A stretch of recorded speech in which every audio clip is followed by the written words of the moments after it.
اللہ علیہ وسلم کی خدمت میں موجود تھی، حضرت میمونہ بھی موجود تھی۔ اتنے میں ایک نابینا صحابی حضرت عبداللہ ابن ام مکتوم آئے۔ جیسے وہ گھر کے دروازے میں داخل ہو رہے تھے، نبی کریم صلی اللہ علیہ وسلم نے حضرت ام سلمہ سے کہا، حضرت میمونہ سے کہا، یہ صحابی نابینا صحابی اندر آ رہے ہیں، اپنے چہرے کا پردہ کرو۔ حضرت ام سلمہ رضی اللہ تعالیٰ عنہ کہتی ہیں کہ ہم نے کہا اللہ کے رسول صلی اللہ علیہ وسلم یہ تو نابینا صحابی ہیں، یہ تو ہمیں دیکھ نہیں پائیں گے۔ اللہ کے رسول صلی اللہ علیہ وسلم نے فرمایا وہ نابینا ہے، تم تو نابینا نہیں ہو، تم تو ان کو دیکھ رہی ہو۔ آپ اندازہ کیجئے رسول اللہ صلی اللہ علیہ وسلم کی ازواج مطہرات، جن پر رسول اللہ صلی اللہ علیہ وسلم کی زندگی میں بھی کسی مومن کے لیے ان سے شادی کرنا حرام تھا، اور اللہ کے رسول صلی اللہ علیہ وسلم کی دنیا سے جانے کے بعد بھی ان ازواج مطہرات سے نکاح کرنا حرام ہے۔ جیسے گھر میں ہماری ماں ہمارے لیے محترم ہے، حرام ہے، اسی طریقے سے ازواج مطہرات مومنین کے لیے حرام ہے۔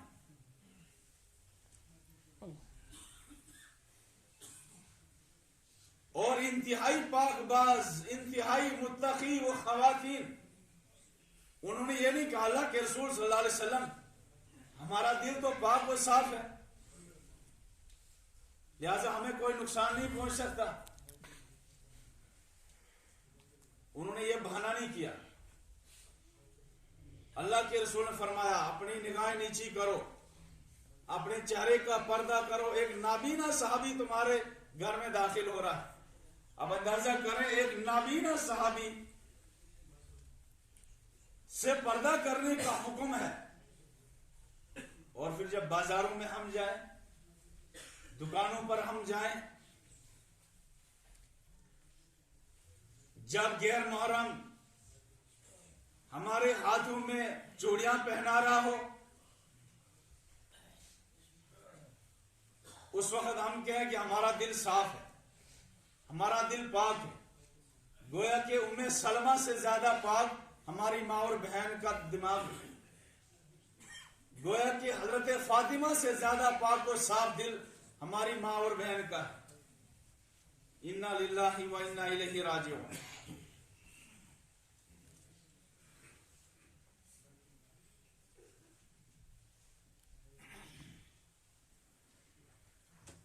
اور یہ کیسا دل ہے ہمارا، جب غیر ہمارے ہاتھوں پہ مہندی لگا رہا ہو شادیوں میں،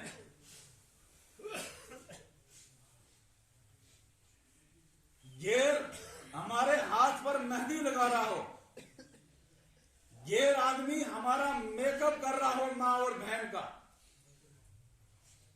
اور اس میک اپ کرنے کا 50,000 ہزار وہ پیسہ لے رہا ہو،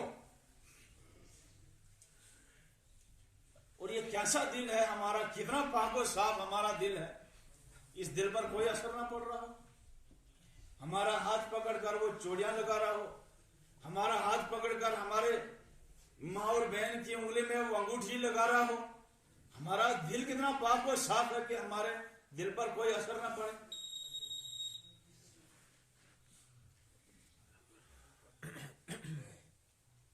اور اگر ہمارا دل پاک و صاف ہوتا تو ہم ہرگز یہ بہانے نہ کرتے کہ دل صاف ہونا چاہیے۔ یہ ایک شیطان کا ایک دھوکہ ہے کہ دل پاک و صاف ہونا چاہیے، اس میں شک نہیں کوئی کہ دل اور دماغ انسان کا پاک و صاف ہونا چاہیے، اس میں کوئی دو رائے نہیں ہے، لیکن صرف دل کا صاف ہونا ضروری نہیں ہے، نگاہ کا پاک ہونا بھی ضروری ہے، زبان کا پاک ہونا بھی ضروری ہے، ہمارے پورے ڈھانچے کا پاک ہونا ضروری ہے، ہماری فکروں کا، ہماری سوچ کا پاک ہونا ضروری ہے۔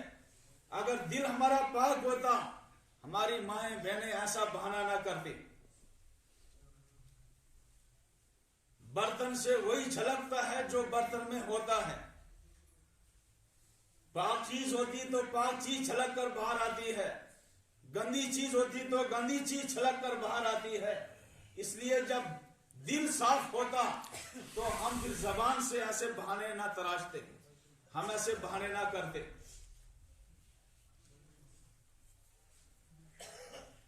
تو یہ اللہ اور اللہ کے رسول صلی اللہ علیہ وسلم کے قائم کردہ حدود ہیں، ہدایات ہیں کہ جب ہم گھر میں رہیں تو ہمیں کن کن سے پردہ کرنا ہے، کس حصے کا پردہ کرنا ہے، اور جب ہم گھر سے باہر نکلیں ہمیں کن کن چیزوں کا پردہ کرنا ہے.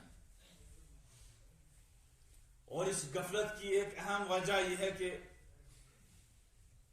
ہم قرآن کو نہیں پڑھتے ہیں. 3 صورتیں قرآن میں ایسی ہیں جو مخصوص ہیں عورتوں کے لیے، جن میں مخصوص ہدایات ہیں عورتوں کے لیے. سورہ نساء ہے، سورہ نور ہے اور سورہ احزاب ہے. یہ ہمارے گھر کی ہر مستورات کو، ہر ماں کو اور ہر بہن کو کم سے کم ان 3 صورتوں کا ضرور مطالعہ کرنا چاہیے. اس کے لیے جو ہدایات دی گئی ہیں ان ہدایات کو سمجھ کر جب ہم عمل کریں گے اور زندگی گزاریں گے، ہمارے گھروں میں چین و سکون آئے گا، ہمارے گھروں میں اللہ کی رحمتیں برسیں گی، ہمارے گھروں میں چین و سکون کی فضا برپا ہوگی. اور جب ان حدود کو ہم تجاوز کریں گے، ان ہدایات کو نظر انداز کر دیں گے، ہمارے گھروں میں بے چینیاں شروع ہوں گی، جھگڑے شروع ہوں گے، دل میں بے سکونی پیدا ہوگی. پھر ہم پیروں کے پاس جائیں گے، پھر ہم چیلوں کے پاس جائیں گے، ہمارے گھر میں سکون نہیں ہے، جھگڑے ہو رہے ہیں، یہ ہو رہا ہے، وہ ہو رہا ہے. ان تمام فطروں کی وجہ یہ ہے کہ ہم اللہ اور اللہ کے رسول صلی اللہ علیہ وسلم نے ہمارے مرد کے لیے، ہماری خاتون کے لیے زندگی گزارنے کا جو طریقہ اور جو اصول مقرر کیا ہے اس کو ہم نظر انداز کر رہے ہیں. اللہ رب العالمین سے دعا ہے اللہ تعالی ہماری ماؤں بہنوں کو سمجھ عطا کرے، ہمیں سمجھ عطا کرے. اکبر الہ آبادی نے کہا تھا کہ کل جو بے پردہ نظر آئی چند بیویاں، اکبر زمین میں قومت غیرت قومی سے گڑ گیا. پوچھا جو ان کو پردہ تمہارا کیا ہوا؟ کہنے لگی عقل پر مردوں کے پڑ گیا. یعنی اس سے پہلے عورت گھر سے باہر نکلتی بے پردہ، اس کا تصور نہیں تھا. لیکن جب اچانک اکبر الہ آبادی نے یہ ماحول دیکھا تو اس نے بہت تعجب میں یہ بات کہی. ان عورتوں سے پوچھا تمہارے پردے کو کیا ہوا؟ عورتوں نے بھی بہترین جواب دیا، کہا ہمارا پردہ جو ہے وہ مردوں کی عقل پر پڑا ہے.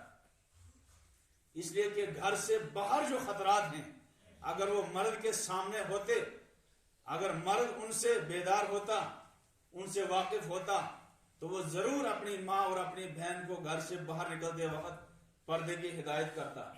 لیکن وہ پردہ جو ہے وہ خواتین کے اس سر سے اٹھ کر مردوں کے عقل پر جب پڑ گیا تو پھر یہ سارے فتنے جو برپا ہو رہے ہیں معاشرے میں یہ برپا ہونا ہی تھی.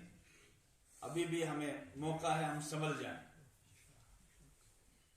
جائیں، اللہ اور اللہ کے رسول صلی اللہ علیہ وسلم کی احکامات کو ہم اپنے گھروں میں زندہ کریں، اپنی زندگی میں ہم زندہ کریں، ان کو عملائیں. ہم انشاءاللہ اللہ کی مدد ہر حال میں ہمارے ساتھ شامل حال ہوگی. اللہ تعالی ہم سب کو عمل کی توفیق عطا فرمائے.